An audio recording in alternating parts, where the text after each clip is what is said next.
Good morning student. तो आज हम कक्षा 9वीं की हिंदी विषय की 6 नंबर की कविता ये सखी जो अमीर खुसरो जी ने लिखी है यह देखेंगे।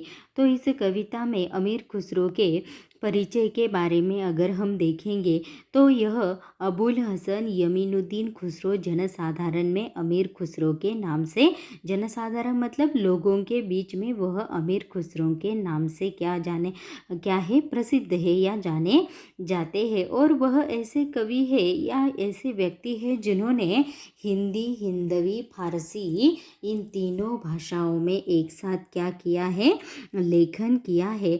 और अमीर खुसरो अपनी पहेलियों और मुकरियों के लिए जाने जाते हैं। इनकी प्रमुख कृतियाँ हैं तुहफा तुस सिगर, वसतुल हयात, गुर्रातुल कमा, निहायतुल कमाल, दोहे घरेलू नुस्खे, केह मुकरिया, दो सुख ने ढकोसले, अनमेलिया, उलट बासिया आदि इनकी प्रमुख कृतियाँ है। मुकरिया या पहेलियों का अर्थ होता है, मुकरिया या पहेलियाँ मतलब दो व्यक्ति क्या करते हैं, आपस में बातचीत करते हैं और आपस में बातचीत करने पर एक दूसरे के बुद्धि चातुर्य की परीक्षा ली जाती है या बुद्धि की परीक्षा ली जाती है। और इस पद्य में या इस कविता में अमीर खुसरो जी ने भी यह एक लोक प्रचलित पहेलियों का ही एक रूप है और जिसका लक्ष्य क्या है या जिसका ध्येय क्या है कि मनोरंजन के साथ साथ बुद्धि चातुर्य की भी परीक्षा होनी चाहिए। और इस अमीर खुसरो, इस कवि ने इन मुकरियों के माध्यम से अपनी विशेष थैली में पहेलियाँ एवं उनके उत्तर दिए हैं। मतलब इस कविता के माध्यम से कुछ पहेलियाँ बताई है और उनके उत्तर देने की भी कोशिश की है। तो कवि अमीर खुसरो जी कहते हैं, रात समय वह मेरे आवे, भोर भये वह घर उठी जावे, यह अचरज है सबसे न्यारा, ए सखी साजन ना सखी तारा। रात समय वह मेरे आवे मतलब जब रात का समय हो जाता है तब वह मेरे आवे, भोर भये वह घर उठी जावे। जब रात का भोर का अर्थ क्या होता है, सुबह। जब रात का समय हो जाता है तो वह मेरे आते हैं और सुबह होने पर घर उठी जावे मतलब अपने घर चले जाते हैं। मतलब दो सखियां आपस में बातचीत कर रही है और ऐसा पहली सखी कहती है कि रात के समय वह मेरे घर आ जाते हैं और सुबह होने पर अपने घर पर चले जाते हैं। यह अचरज है सबसे न्यारा, अचरज मतलब आश्चर्य, यह आश्चर्य सबसे अनोखा है, सबसे न्यारा है। तो दूसरी सखी क्या कहती है कि क्या वह तुम्हारे साजन है क्या? तो पहली सखी कहती है कि नहीं, वे मेरे साजन नहीं, ये सखी साजन ना सखी तारा। वह तो क्या है, रात का तारा है, इसलिए वह रात के समय आता है और सुबह होने पर चला जाता है। वह आवे तब शादी होय, उस दिन दूजा और न कोय, मीठे लागे वाके बोल, ए सखी साजन ना सखी ढोल। वह आवे तब शादी होय, जब वह आए तो पहली सखी क्या कहती है कि जब वह आए तो हमारी शादी संपन्न हो जाती है, मतलब पूरी हो जाती है। उस दिन दूजा और न कोई, उस दिन मुझे उसके बिना दूसरा कोई महत्वपूर्ण नहीं लगता।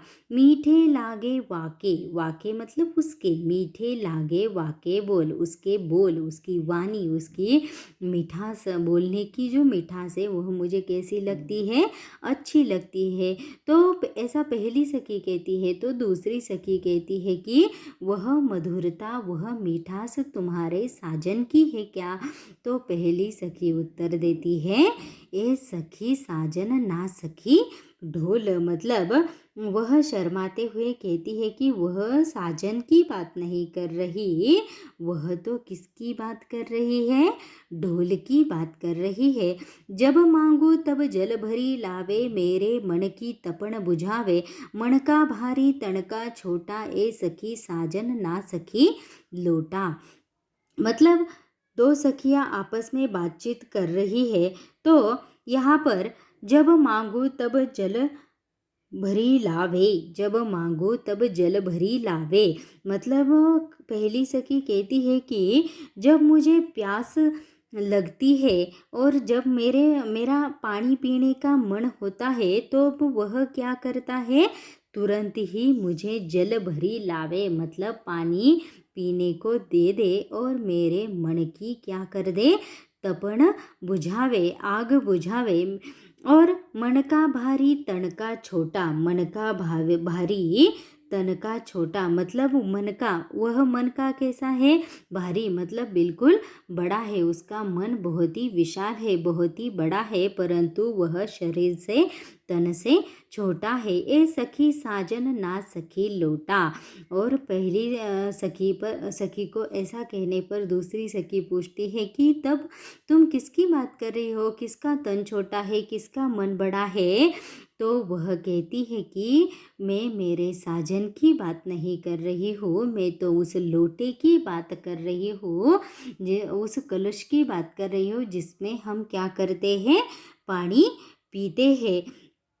और यहाँ पर बेर बेर सोहत ही जगावे, ना जागो तो काटे खावे, व्याकुल हुई मैं हक्की बक्की, ए सखी साजन ना सखी मक्खी। बेर बेर सोहत ही जगावे, बेर बेर सोहत ही, सोवत मतलब नींद से, वह क्या करता है, थोड़ा थोड़ा करके मुझे नींद से, गुनगुन करके नींद से जगाता है। न जागो तो काटे खावे, न जागो तो काटे खावे, मतलब मैं जागती नहीं हूँ या नींद से जग नहीं जाती, तो वह क्या हो जाता है, व्याकुल हुई में हक्की बक्की, तो वह क्या हो जाता है, आतुर हो जाता है, व्याकुल हो जाता है। ऐसा कहने पर जब पहली सखी ऐसा कहती है तो दूसरी सखी उसे प्रश्न पूछती है कि तुम क्या अपने साजन की बात कर रही हो। तो दूसरी सखी कहती है, पहली सखी कहती है कि नहीं, मैं अपने साजन की बात नहीं कर रही हूँ, मैं तो किसकी बात कर रही हूँ, मक्खी की बात कर रही हूँ, जो गुनगुन करके मेरे कानों के पास आकर गुनगुन करके मुझे क्या करती है, नींद से जगाती है। Thank you.